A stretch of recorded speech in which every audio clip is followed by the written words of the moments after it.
Olá, meu nome é Diego Nunes, esse é o nosso devocional. Se você é novo por aqui, seja bem-vindo, se inscreva no canal, deixe o seu comentário, o seu joinha, compartilhe essa mensagem e ative o sininho para receber todas as notificações. Chegamos na reta final e é o momento propício para decidirmos o que nós queremos manter em nossa vida da porta para dentro e o que nós decidiremos colocar da porta para fora. Eu falo reta final até comparado com uma corrida, onde na última reta que separa o atleta da linha de chegada, muitos entendem que ali já é um momento de relaxar, momento de se tranquilizar, quando na verdade muitos, por acabarem sendo relapsos nesse momento, eles acabaram sendo ultrapassados, acabaram tropeçando e acabaram perdendo aí a corrida, fazendo com que todas as voltas, todo o percurso fosse comprometido no final. Para nós não corrermos esse risco, é momento de concentração, é momento de se voltar para o Senhor. Eu quero hoje expor um texto, 2 Samuel capítulo 6, versículo 11, é uma passagem muito conhecida, porque é aquele momento onde a Arca da Aliança ela vai ficar na casa de um homem chamado Obed-edom. E o texto diz assim, 2 Samuel, capítulo 6, versículo 11. A Arca da Aliança ficou ali 3 meses, e o Senhor abençoou Obed-edom e sua família. Essa é a parte da história que conhecemos e já ouvimos falar. Mas a proposta hoje é se aprofundar para receber de Deus uma revelação para a nossa vida. A proposta é entender por que a casa de Obed-edom foi abençoada nesses 3 meses. Vamos começar aqui falando um pouco sobre o que é a Arca da Aliança. A Arca da Aliança ela foi construída por um homem chamado Bezalel. Mas Bezalel ele não constrói a Arca da Aliança como se a arca ela houvesse sido projetada por sua criatividade. Bezalel constrói a arca com base nas instruções divinas dadas a Moisés. Então, a única coisa que Bezalel teve que fazer foi executar um projeto que havia sido feito pelo Senhor e passado para Moisés. Então, a Arca da Aliança foi projetada da seguinte forma: ela tinha 1,10 m de comprimento, ela tinha 66 centímetros de altura e 66 centímetros de largura. Então, ela era uma espécie de um baú. E esse baú era feito de madeira, uma madeira chamada acácia e revestido de ouro por dentro e por fora. Na parte de cima desse baú, dessa arca, havia uma tampa, e o nome dessa tampa chamada de propiciatório. Em cima dessa tampa havia 2 anjos querubins com as asas voltadas para frente, cobrindo o seu rosto, e um anjo de frente para o outro. O que havia dentro dessa arca? Haviam 3 objetos de extrema importância dentro dessa arca. Dentro da arca tinha as 2 pedras que haviam sido dadas a Moisés com as leis. Claro que dessa tampa agora ela não está com a letra do Senhor, porque o Senhor tinha escrito quando Moisés sobe no monte para falar com Deus, e de lá ele desce com as 2 tábuas dos 10 mandamentos, elas foram escritas pelo Senhor, mas na hora da fúria, Moisés acabou jogando essas tábuas no chão, e aí o Senhor, após resolver aquele problema, porque o Moisés estava muito bravo, pois o povo havia construído um bezerro de ouro na sua ausência, e aí quando tudo se resolveu, Deus chama Moisés de novo para subir no monte, e agora Deus, ele simplesmente diz: Moisés, você é quem vai escrever agora. E aí o Moisés vai escrever exatamente as mesmas coisas, os mesmos mandamentos que o Senhor havia escrito. Então, o primeiro objeto que havia dentro da Arca da Aliança, 2 tábuas dos mandamentos. O segundo objeto era a vara de Arão, aquela vara que o Senhor deu a Arão com o intuito de usar diante de Faraó, fazendo os milagres, ali manifestando o poder de Deus. E o terceiro objeto era os pães, o famoso maná. Tinha um potinho ali com o maná, né? Falei pão aqui, mas na verdade é o maná. O que acontece? O que representa cada um desses objetos? As pedras significa a vontade do Senhor. Ali está os mandamentos, ali está aquilo que o Senhor deseja do povo. E a vara de Arão, ela representa o poder de Deus. Ali, através daquela vara, o Senhor manifestou a sua grandeza, os seus milagres, o seu poder. E o maná representa o sustento de Deus. Você está entendendo agora um pouco mais a importância que tem essa arca, feita de acácia, com 1,10 m de comprimento, 66 de altura, 66 de largura, contendo dentro a lei, a vara e o maná, contendo dentro a vontade de Deus, o poder de Deus e o sustento de Deus. Se percebe que ela não é simplesmente um objeto. Mas vamos falar um pouco mais sobre a Arca da Aliança. A Arca da Aliança, ela ficava dentro de um tabernáculo. Essa tenda enorme que fora feita foi porque o Senhor viu o seu povo morando em tendas no deserto. E o Senhor, ele é tão maravilhoso que o Senhor decide morar junto com o povo. Então o Senhor diz, faça uma tenda, porque se o meu povo mora em tendas, eu também morarei em tenda junto com o meu povo.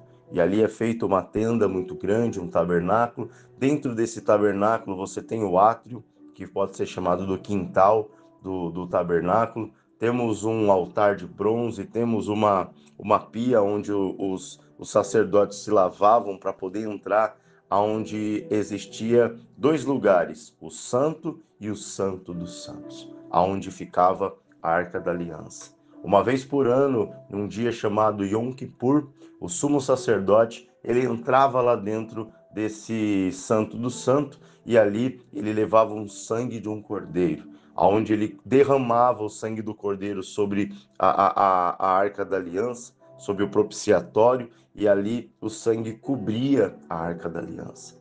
Por que ele fazia isso? O salário do pecado é a morte. Então, ele levava esse sangue para poder fazer a expiação dos seus próprios pecados e do pecado do povo. E quando esse sangue cobria a arca e o Senhor passava por ali, o Senhor, ele, ao olhar para a arca, ele veria a vontade, o poder e o sustento, mas agora tudo que ele via era o sangue do Cordeiro, fazendo com que o povo não fosse morto, mas o povo fosse justificado pelo sangue do Cordeiro. Interessante isso. E essa arca, ela saía do tabernáculo com um intuito. Ela saía do tabernáculo com o intuito de ir na frente das batalhas. E lá vai aquela arca coberta de ouro. E talvez num pensamento lógico e humano, quem colocaria um objeto tão valioso na frente da batalha? No normal, seria esconder esse objeto, mas ali, aquele objeto ia na frente da batalha. E quantas vezes a Arca da Aliança trouxe vitória para o povo de Israel? Nas batalhas, a Arca da Aliança ia à frente, levada pelos sacerdotes levitas, e ali o Senhor dava a vitória para eles. Talvez você esteja ouvindo esse devocional e você já começou a fazer uma associação. Nós não estamos falando simplesmente de um objeto ungido pelo Senhor. Não estamos falando simplesmente de um objeto sagrado simplesmente. É algo muito maior. A Arca da Aliança não é só um baú feito de madeira de acácia e coberto de ouro, mas você vai entender melhor sobre isso. Numa das batalhas, o povo de Israel estava lutando contra os filisteus. Os filisteus estão vencendo aquela batalha e, como toda guerra, há um momento de descanso e nós precisamos entender que nesse momento de descanso é hora de refletir. Por que eu estou ganhando a batalha? Por que eu estou perdendo a batalha? E os israelitas entenderam que era necessário trazer a Arca da Aliança para poder vencer os filisteus. E isso foi feito. Quem cuidava da arca eram os dois filhos do sacerdote Eli, Ofni e Finéias. Trouxeram a arca da aliança e de repente o que os filisteus começaram a ouvir foi um barulho de festa e pensaram, mas eles estão perdendo, estão fazendo festa. E quando eles foram observar, lá estava ela, a arca da aliança, trazendo um grande temor para o coração dos filisteus, porque eles sabiam, os povos sabiam que a arca da aliança fazia aquele povo vencer, fazia aquele povo vencer todas as batalhas. E ali eles armaram um plano. Vamos destruir o povo de Israel e vamos roubar a arca da aliança. Vamos roubar a arca da aliança. E roubando a arca da aliança, eles estariam destruindo aí de vez, de fato, o povo de Deus. E assim foi feito. 30.000 israelitas foram mortos, incluindo Ofni e Finéias. Quando foram dar o recado para Eli, a Bíblia diz que Eli estava sentado numa cadeira quando recebeu a dura notícia de que seus dois filhos, Ofni e Finéias, haviam sido mortos na guerra. E Eli, quando recebeu essa notícia, ficou muito impactado e perguntou, bom, se mataram Ofni e Finéias e eles eram responsáveis pela Arca da Aliança, ele disse, e a Arca da Aliança? E disseram, olha, a Arca da Aliança foi levada pelos filisteus. E ali naquele momento, a Bíblia diz que ele cai da cadeira e ele acaba morrendo. Mas um fato curioso relatado na Bíblia é que ele estava acima do peso. Qual era o pecado dos seus filhos? Os seus filhos acabavam pegando a gordura que era para o uso do sacrifício, o uso dos holocaustos, e ele pegava aquela gordura e eles comiam aquela gordura. E eles eram violentos, eles afrontavam os sacerdotes, dizendo, ou vocês me dão, ou nós vamos tomar à força. E o pai deles, Eli, nunca fez nada. Pelo contrário, o fato de Eli estar acima do peso demonstrava que Eli também participava dos banquetes. E naquele momento, Eli cai da cadeira e o Eli acaba morrendo. A Arca da Aliança foi levada pelos filisteus e ficou com os filisteus por 7 meses. Levaram a Arca da Aliança para o templo do deus Dagon, o deus que para eles era o deus da fertilidade, da prosperidade. E quando a Arca da Aliança ficou no templo de Dagon, e eles chegaram no outro dia, e a estátua de Dagon estava caída, com o rosto virado para baixo. E eles pensaram, poxa, mas ninguém entrou aqui, o que aconteceu? Uma estátua dessa pesada, como que ela caiu sozinha? E eles decidiram levantar a estátua. No outro dia, a estátua não só estava caída, mas estava quebrada. Porque juntar o santo com o profano, juntar a luz e as trevas, não foi uma ideia muito inteligente da parte dos filisteus. E foram os piores 7 meses da vida deles. Pragas, hemorroida, piolho, tudo de ruim acontecia. E chegou o momento que eles começaram a dizer, precisamos devolver essa arca. E assim foi. Quando devolveram a arca não voltou direto para Jerusalém, mas ela ficou na casa de um homem chamado Abinadab. E lá ela ficou por 20 anos. E não há relatos de que Abinadab tenha sido abençoado, de que algo de especial tenha acontecido. Diferente da casa de Obed-edom, onde a arca fica por 3 meses e o Senhor abençoa Obed-edom e a sua família.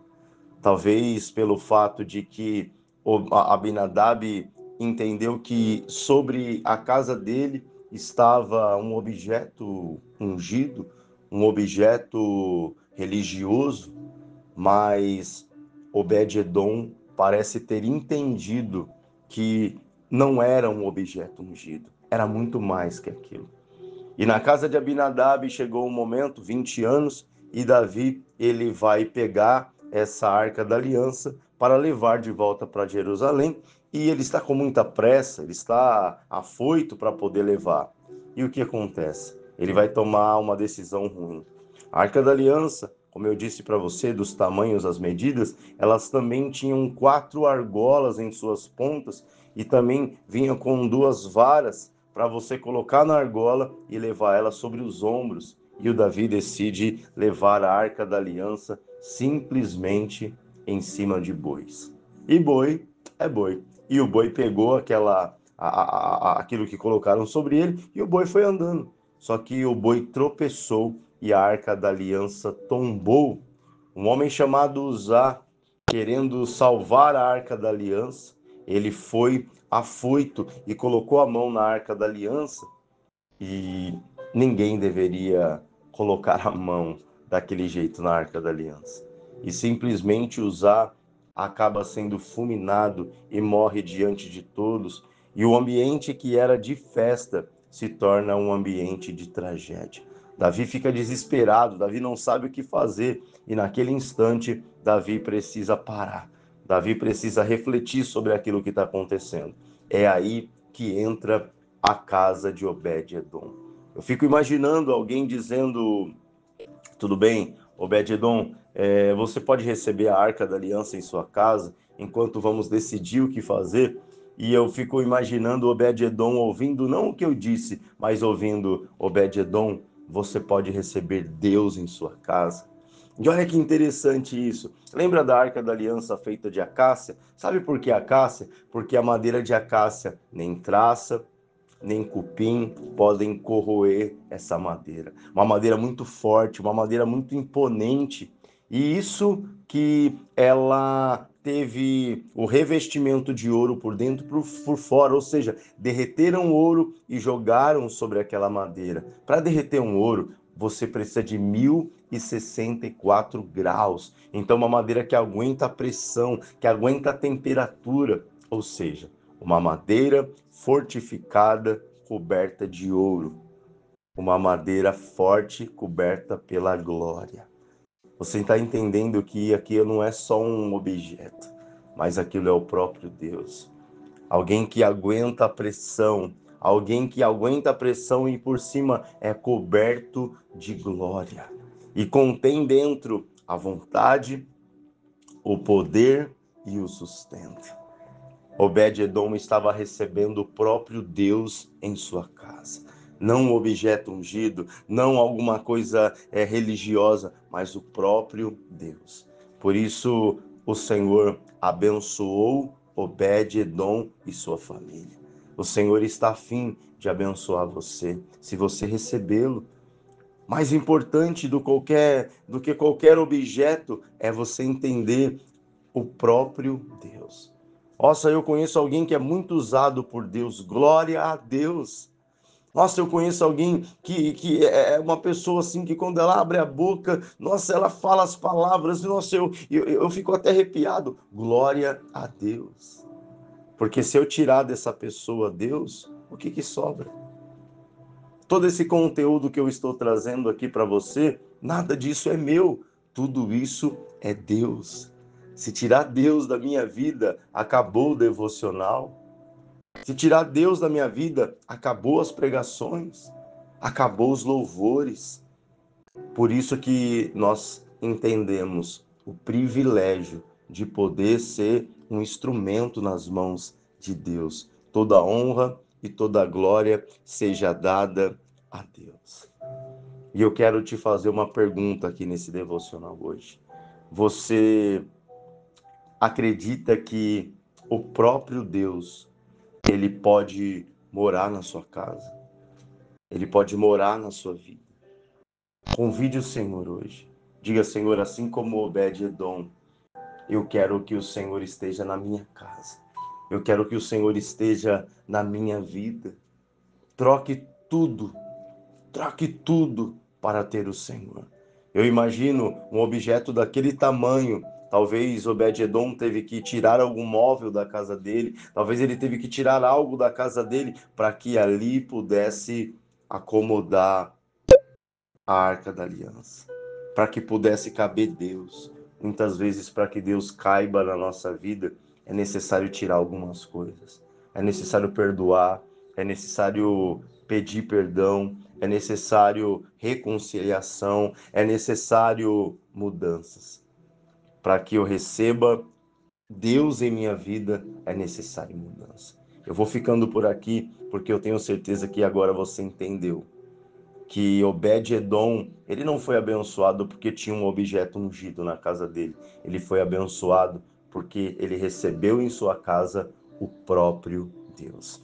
Deus te abençoe, um grande abraço e até o próximo devocional.